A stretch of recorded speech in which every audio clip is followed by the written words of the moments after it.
Et on parle maintenant de voyage dans l'espace.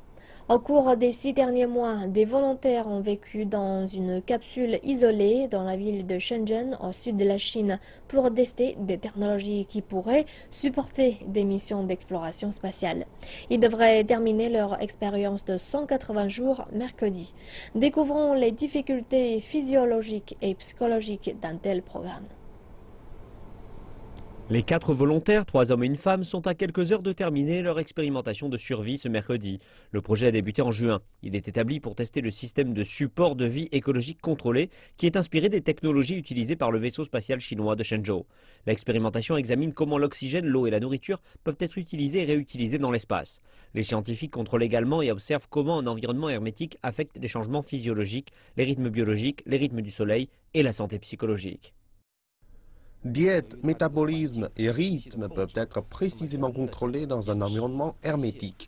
Cela fournir une bonne occasion pour nous d'étudier comment le corps humain réagit à l'environnement et comment cela mène à un désordre physiologique. Ce genre de recherche peut fournir les fondements de données utilisés pour notre étude dans un environnement à gravité zéro. Et un environnement hermétique peut également entraîner des fluctuations émotionnelles.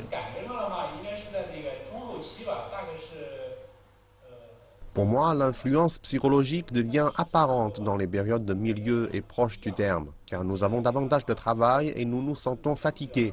Je peux ressentir l'état physique et émotionnel qui empire à cette période.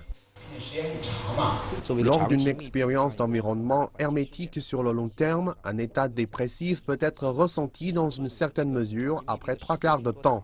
Les résultats de l'expérimentation de 180 jours peuvent fournir une référence.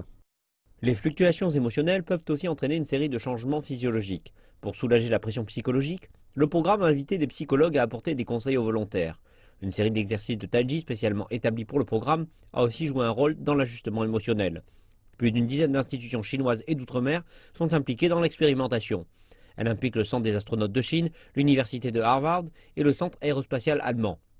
Comme beaucoup s'y attendent, les résultats sont considérés comme cruciaux pour déterminer la viabilité des voyages à long terme dans l'espace.